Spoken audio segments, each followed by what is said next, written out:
আমি এখন আপনাদের দেখাচ্ছি যে আমি যাচ্ছি এখন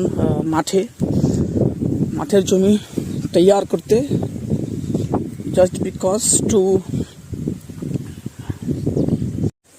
আমি এখন দেখাচ্ছি যে আমি এখন মাঠে যাচ্ছি, আর লোকগুলো পুল টুল ওঠাচ্ছে ধান গাড়ার জন্য। পানি টানে দেবো আবেশ।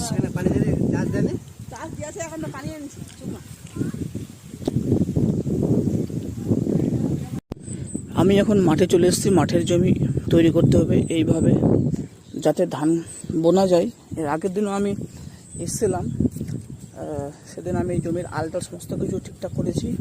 আজকে এসেছি জমিটাকে জল টল দিয়ে তৈরি করব, এটাই আজকের কাজ। তো দেখো সামনের দিকে কি হয়।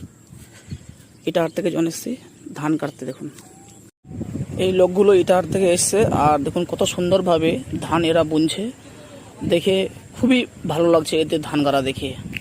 এটা খুবই অভিজ্ঞ এগুলোতে। আপনারা দেখতে পাচ্ছেন এই সমস্ত জমিগুলো তৈরি করা হয়েছে, আর অধিকাংশগুলোই ধান বুনে দেওয়া হয়েছে।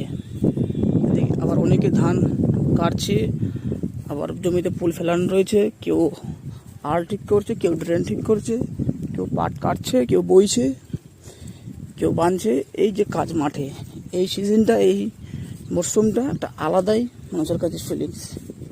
দুটো কাজ একসাথে জমির, আর চাষিরা, গ্রামের মানুষরা এটা নিয়ে অনেক আনন্দ পায়, গর্বিত ফিল হয়, আর এটা হওয়া উচিত।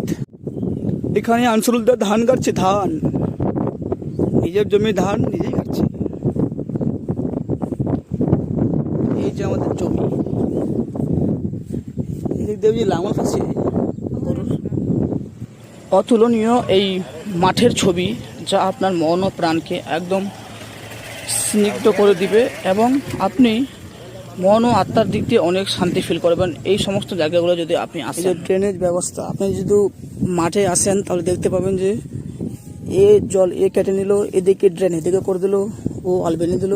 এই যে সিস্টেম প্রসেস চলতে থাকে, কাটাকাটি শুধু কাটাকাটি জিনিস।